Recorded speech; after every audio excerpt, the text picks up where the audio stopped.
Sekali lagi, Shalom Aleichem. Terima kasih.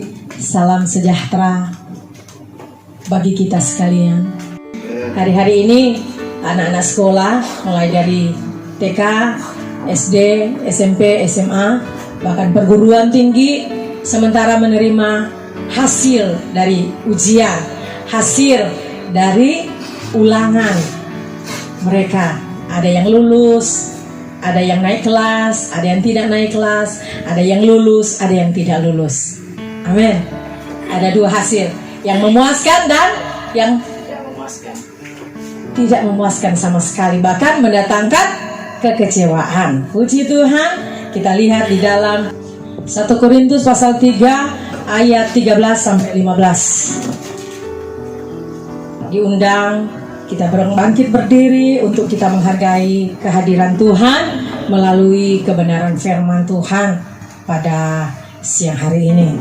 Dalam hitungan yang ketiga, 1, 2, 3. Sekali kelak pekerjaan masing-masing orang akan nampak, karena hari Tuhan akan menyatakannya. Sebab ia akan nampak dengan api, dan bagaimana pekerjaan masing-masing orang akan diuji oleh api itu. 14. Jika pekerjaan yang dibangun seseorang tahan uji, ia akan mendapat upah. 15. Jika pekerjaannya terbakar, ia akan menderita kerugian, tetapi ia sendiri akan diselamatkan, tetapi seperti dari dalam api. Amin. Puji Tuhan. Silakan duduk. Ketika pergumulan itu, ketika masalah itu tampaknya tidak ada jalan keluar, ketika masalah itu terlalu rumit untuk kita terobos, kita berkata, cukup jo Tuhan, sampai di sini jo Tuhan, kita soalnya tidak mampu. Lagu yang kita nyanyikan tadi, Yesus lebih besar dari segalanya. Dia lebih besar dari masalahmu. Hidup adalah melakukan pekerjaan yang baik. Efesus pasal 2 ayat 10. Mari kita baca bersama-sama. Efesus pasal yang kedua ayat 10. 2, 3. Karena kita ini buatan Allah, diciptakan dalam Kristus Yesus untuk melakukan pekerjaan baik. Sampai di situ dulu. Untuk apa? Ulang sekali lagi. Melakukan pekerjaan yang baik, bukan melakukan hal-hal yang jahat, hal-hal yang bertentangan dengan kebenaran firman Tuhan. Lanjut. Yang dipersiapkan Allah sebelumnya, Ia mau supaya kita hidup di dalamnya. Di dalam apa? Di dalam pekerjaan yang baik. Tentunya pekerjaan yang menyenangkan hati Tuhan, menyukakan hati Tuhan. Ujian dengan api bukan menyangkut keselamatan. Sekali lagi saya katakan, ujian dengan api bukan menyangkut keselamatan, karena keselamatan kita telah ditanggung oleh Yesus di atas kayu salib. Keselamatan itu merupakan hadiah yang terbesar. Keselamatan itu merupakan pemberian Allah secara cuma-cuma. Ketika Yesus naik ke atas bukit Golgota, mati di atas kayu salib, Ia berkata, sudah selesai. Artinya apa? Ia sudah menebus kita dari cara hidup kita yang sia-sia. Ia telah memindahkan kita dari alam maut kepada surganya yang penuh kebahagiaan. Amin. Tapi upah penurutan kepada Allah. Dengar baik. Ujian adalah hasil dari ujian itu merupakan upah apa? Penurutan kita kepada Tuhan. Jadi orang diuji bukan supaya orang selamat atau tidak, dan nangkap atau tidak firman ini. Jadi ujian itu bukan mengenai hal keselamatan, tetapi ujian menghasilkan upah dari surga. Halo? Emas jika dibakar, sangannya hilang dan timbul kemurniannya. Itu Ayub berkata begini, jika aku diuji, aku didapati bagaikan emas yang murni. So di titik mana orang beriman ketika kita melewati ujian? Atau kita biar coba begitu, cukup sampai di sini jo Tuhan. So capek Tuhan, ada berjuang. Tuhan uji-uji terus, Tuhan kasih ujian terus. Kalau kita belum lulus dalam masalah kesabaran, masalah yang menggoncangkan kesabaran ini akan datang terus sampai kita lulus, dinyatakan lulus. Kemudian apa yang dimaksud adalah ujian iman yang dialami umat Tuhan selama di dunia. Termasuk apa? Tetangga yang jadi ujian. Termasuk apa? Istri atau suami yang jadi ujian. Termasuk apa? Anak-anak yang jadi ujian. Termasuk apa? Teman-teman sepekerjaan yang jadi ujian. Termasuk apa? Calon pasangan suami, pacar, tuh, calon istri yang ada. Haleluya. Jangan sampai ditemukan Tuhan dasar kita adalah dasar yang mudah terbakar. Jangan mudah terbakar dengan api cemburu. Bukan cuma waktu pacaran ya, suami istri juga kalau suka terbakar dengan api cemburu buta. Wah, bagaimana itu rumah tangga, saudara? Apalagi pacaran, kalau sedikit-sedikit cemburu buta, OMG.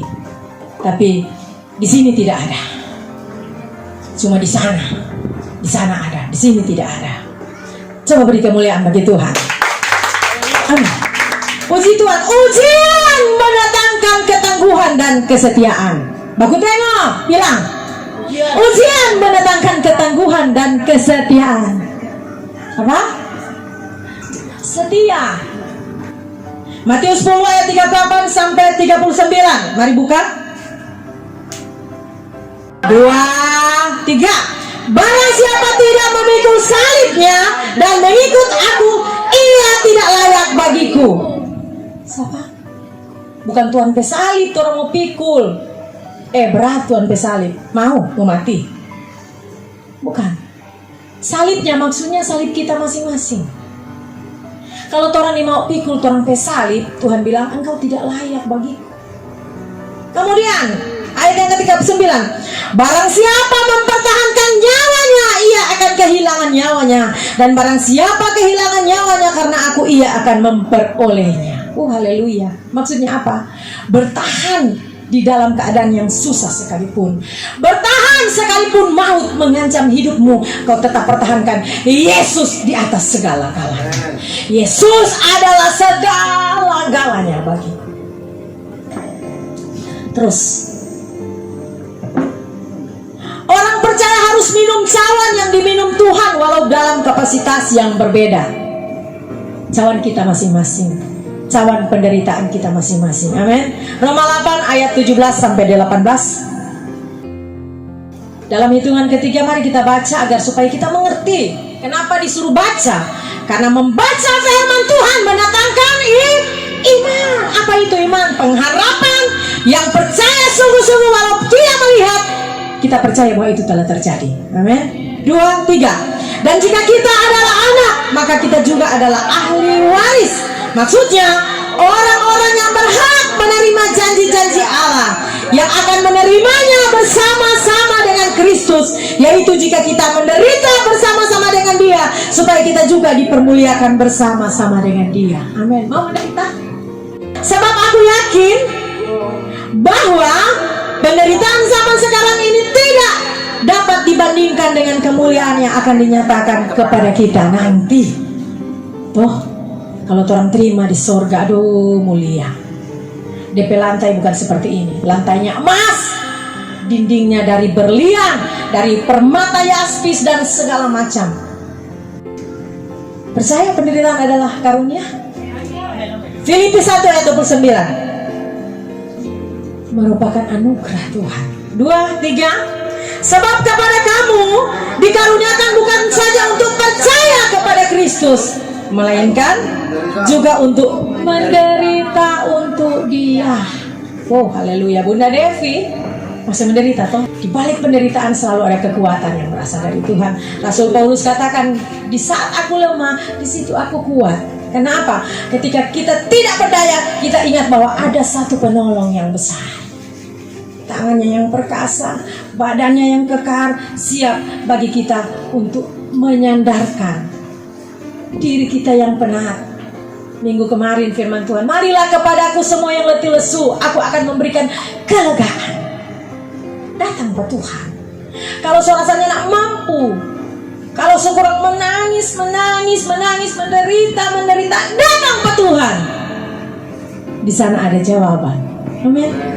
Kemudian, penderitaan adalah karunia. 1 Petrus 2 ayat 19. Sudah dapat? Mari kita lihat di layar monitor TV. 2, 3. Sebab adalah kasih karunia jika seorang karena sadar akan kehendak Allah menanggung penderitaan yang tidak harus ia tanggung. Haleluya.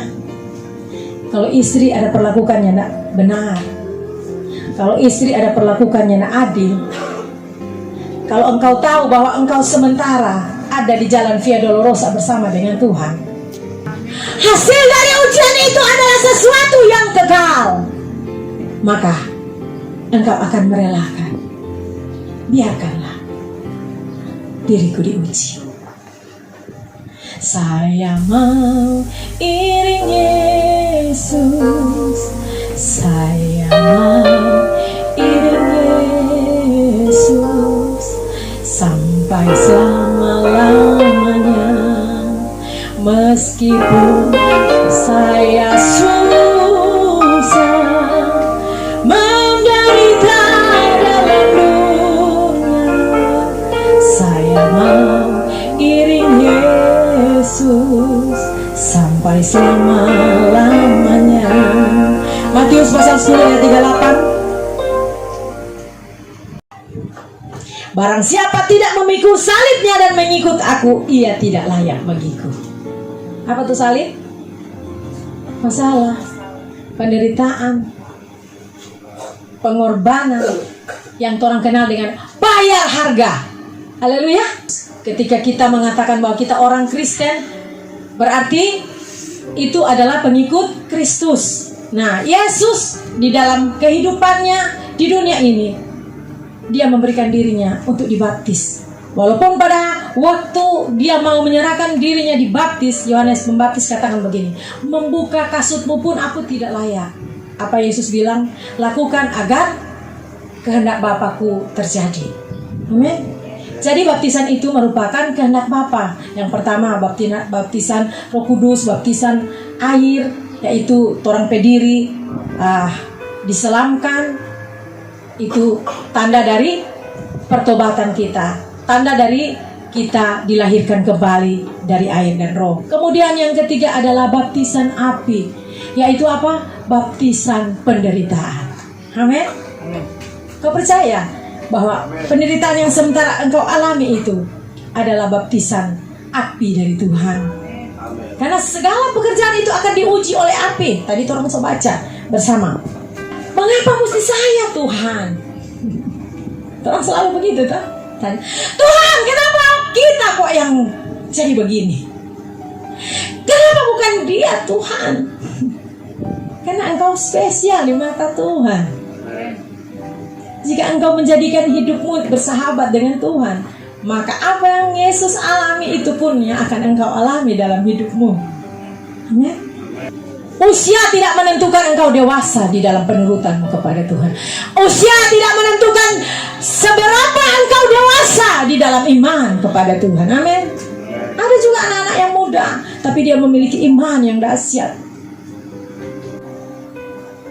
Pertanyaan yang selalu kita lontarkan, Tuhan, kenapa harus saya?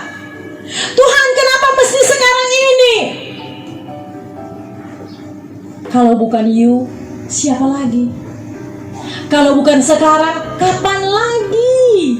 Waktu Tuhan akan sempurna bagimu. Kairos Tuhan akan engkau tangkap, dan engkau akan menjadi sesuatu yang berharga di mata Tuhan. Amin. Terus pertanyaan yang terakhir, apa yang sementara Allah kerjakan dalam hidupku hari ini? Apa yang sementara Tuhan agendakan di dalam kehidupan dirimu secara pribadi sampai engkau finish strong bersama Tuhan di sorga yang bakal. Amen. Penderitaan dirancang untuk membangun kepercayaan kita kepada Allah. Katakan amin. Apa? Ulangi. Penderitaan dirancang untuk membangun kepercayaan kita kepada Allah. Supaya apa? Tuhan percaya sungguh-sungguh ada Allah, ada Tuhan. Sesuatu kuasa yang supranatural, kuasa yang besar di luar kuasa yang ada di dalam diri kita, yang begitu lemah, yang begitu mudah jatuh, yang begitu mudah menyerah, yang selalu gagal dan gagal. Walaupun engkau gagal hari ini, jangan pernah berhenti berharap. Jangan pernah engkau berhenti dalam langkah-langkah penurutanmu kepada Tuhan. Ujian sebesar apapun, walaupun seperti api yang besar, hasilkanlah iman dari permata. Hasilkanlah iman dari emas. Semakin terbakar, semakin murni. Amin. Amin. Penderitaan menekan kita untuk membangun kepercayaan kita hanya kepada Yesus. Saudara, anak-anak yang kecil, ketika dia bermain, tidak ada yang bisa menahannya, berlari kian kemari. Tapi ketika dia terjatuh, dia akan berteriak, "Mama, Papa." Demikian dengan kita. Ketika kita tidak mampu, ketika kita jatuh, tergeletak, kita akan ingat ada Tuhan. Tuhan tolong saya. Yesus tolong saya. Di dalam penderitaan kita akan selalu ingat bahwa ada Dia yang sanggup menolong kita. Amin. Kemudian penderitaan menuntut respon yang tepat agar kita berhasil mencapai maksud-maksud Tuhan di dalam hidup kita. Halo. Respon yang tepat. Mau engkau berespon yang tepat? Haleluya. Jika di masa yang lalu engkau salah berespon dengan penderitaan yang Tuhan hadirkan, yang terjadi dalam hidupmu sebagai ujian terhadap imanmu, hari ini engkau bertobat. Kau bertanya, ada maksud Tuhan yang indah dalam hidup. Ada maksud Tuhan yang indah dalam hidup. Amin. Orang bisa melalui penderitaan dengan kekuatan yang berasal dari Allah melalui iman. Pengkhotbah 7 ayat 14. Sudah dapat? 2, 3. Pada hari mujur bergembiralah, tetapi pada hari malang ingatlah bahwa hari malang ini pun dijadikan Allah seperti juga hari mujur, supaya manusia tidak dapat menemukan sesuatu mengenai masa depan. Mujur dan senang, suka dan duka harus kita alami, harus kita jalani bersama. Sekali-sekali kita ada pada posisi yang tidak baik, pada posisi yang tidak nyaman, pada posisi yang tidak enak, agar kita tahu ketika kebahagiaan datang, kita lihat bahwa kita pernah lewat di jalan itu. Kita akan bersaksi kepada sesama kita bahwa aku dari sana, aku bangkit dari keterpurukan, aku ada sampai hari ini karena aku melewati jalan itu. Amin. Jadi ada penderitaan yang datang untuk mendisiplinkan diri, untuk mendewasakan iman kita, tetapi ada penderitaan akibat ketololan kita, kebodohan kita. Satu kesaksian, ada teman-temanku, ada orang-orang di sekitarku. Saya punya seorang saudara, orang telepon, sekarang kirim uang 5 juta, bayar ini untuk membayar sesuatu. Langsung transfer, telepon balik, so hilang, so nyana ada orang itu. Menderita kerugian enggak? Kan Karena kita tidak berpikir panjang. Kita tidak meminta petunjuk dari Tuhan. Jika ada sesuatu yang terjadi dalam hidup kita, mari kita minta petunjuk Tuhan agar kita tidak salah langkah. Kita tidak menjadi orang yang bodoh. Pada akhirnya siapa yang rugi? Diri sendiri dirugikan. Maukah engkau menerima kemuliaan yang berasal dari Tuhan? Walaupun engkau menderita hari ini, yakin hari ini, ketika responmu benar di hadapan Tuhan, engkau tidak salah meresponi penderitaan yang sementara engkau gumuli. Engkau akan menerima kemuliaan, kehormatan, penghargaan dari Tuhan. Amin. Jangan sedih ketika mungkin itu yang kualami dalam hidupku. Belum habis satu, datang lagi yang satu, datang lagi yang satu, datang lagi yang satu. Tahukah engkau, hasil dari ujian terhadap imanmu adalah kemuliaan yang tiada tara. Tuhan Yesus yang akan menghargai jerih payahmu, jerih lelahmu. Amin. Terima kasih.